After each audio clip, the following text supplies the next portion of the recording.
Un ejemplo es la idea errónea de que su trabajo estaba relacionado con actividades no adecuadas para su verdadero propósito. La evolución de este malentendido ha oscurecido la rica historia de las geishas y ha desvalorizado su habilidad como artistas profesionales. Al final, la tarea principal de una geisha era entretener a sus clientes con arte e ingenio.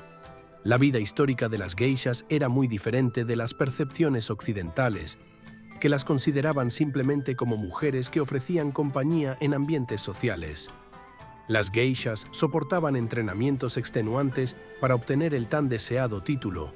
Además, durante el período Edo y por un tiempo después, convertirse en geisha era una de las pocas formas en las que una mujer japonesa podía ganar una vida digna y llevar una vida relativamente libre. La confusión sobre el verdadero rol de las geishas se incrementó durante el siglo XX, cuando algunas personas en Japón comenzaron a vestirse como geishas para atraer la atención de visitantes extranjeros. Sin embargo, estas personas no eran verdaderas geishas, sino que simplemente imitaban su apariencia. A diferencia de las geishas tradicionales, estas personas no pasaban por la rigurosa formación necesaria para obtener el título. Además, eran mucho menos selectivas en cuanto a sus actividades, mientras que muchas geishas auténticas se enfocaban en su arte y evitaban ciertos comportamientos. Sin embargo, este tema sigue siendo objeto de debate. Aunque muchos afirman que la tradición de las geishas tiene su origen exclusivamente en el arte del entretenimiento, algunos malentendidos a lo largo del tiempo han generado confusiones sobre su verdadera labor. Un ejemplo de esto es la práctica llamada misuage, un ritual antiguo vinculado al paso de aprendiz a profesional.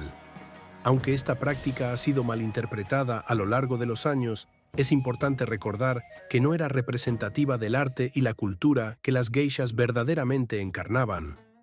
Cabe mencionar que esta costumbre fue abolida oficialmente en 1959, aunque persisten algunas confusiones sobre su significado. Muchas personas creen que las geishas y las maiko eran valoradas principalmente por su apariencia, pero su función principal era ser artistas. De hecho, la palabra geisha se traduce como artista.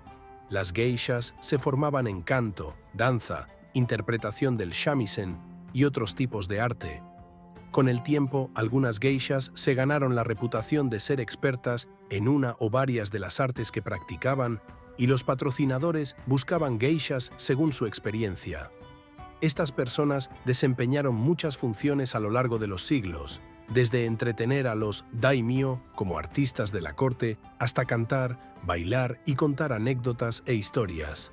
Para el siglo XVII, muchas se trasladaron de la corte a las propiedades privadas donde entretenían a los invitados. En el apogeo de su popularidad, a finales del año 1700, había más de 500 geishas masculinas en Japón. Su número disminuyó a medida que aumentó el número de mujeres en esta profesión. Los taikomochi modernos se parecen más a los asistentes habituales a las fiestas. Cuentan chistes, historias interesantes e incitan a los invitados a disfrutar de las reuniones sociales. A finales del siglo XVII, era popular entre los padres necesitados enviar a sus hijas a clases de canto y danza con la esperanza de que eventualmente pudieran encontrar un trabajo. A estas jóvenes bailarinas se las llamaba odoriko, chica bailarina, y se cree que las geishas descienden directamente de ellas. La palabra geisha apareció por primera vez cuando estas mujeres cumplían 20 años, por lo que ya no podían llamarse niñas. 20 años es la edad de la mayoría de edad en Japón. Entre los muchos nombres que inventaron para sí mismas estaba geisha.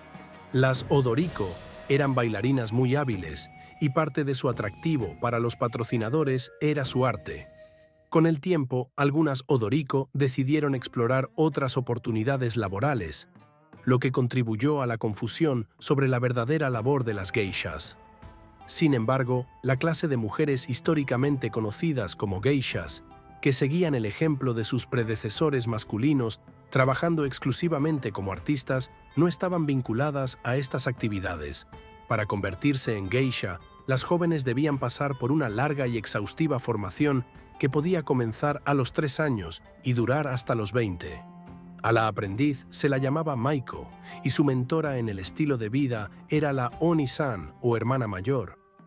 Además de perfeccionar muchas artes escénicas, la Maiko debía aprender caligrafía, ikebana, arreglos florales y cómo involucrar a los patrocinadores en conversaciones interesantes. También aprendían a peinarse y a aplicarse un maquillaje complejo que, tras muchos años de práctica, les llevaba horas de trabajo minucioso. Como ya mencioné, convertirse en geisha requería años de entrenamiento, por lo que las geishas no rara vez continuaban en la profesión hasta la vejez. Al final, una geisha con muchos años de experiencia probablemente sería más talentosa. Estas geishas mayores guiaban a las jóvenes aspirantes que esperaban convertirse en Maiko. Es evidente que las mujeres en la comunidad de las geishas disfrutaban de ciertas libertades que otras mujeres no tenían en ese periodo. Muchas geishas eran libres de elegir cómo interactuar con sus clientes y disfrutaban de muchas oportunidades que otras mujeres durante el periodo Edo y hasta la Segunda Guerra Mundial no tenían. Las geishas eran de las pocas mujeres que ganaban su propio sustento. Después de haber pagado sus deudas con la casa de geishas, por alojamiento, entrenamiento, comida, kimonos, conservaban gran parte de su salario. A diferencia de la mayoría de las mujeres del período Edo, que recibían una educación limitada centrada en el cumplimiento de las tareas del hogar, las geishas estudiaban una amplia variedad de temas, incluyendo literatura, poesía y política, mientras que la mayoría de las mujeres de la época eran consideradas solo esposas y madres. En una época en la que las mujeres tenían poco poder o estatus social, las geishas trabajaban en una sociedad gestionada principalmente por mujeres. Las mujeres dirigían las casas de geishas y se quedaban con gran parte de sus ingresos.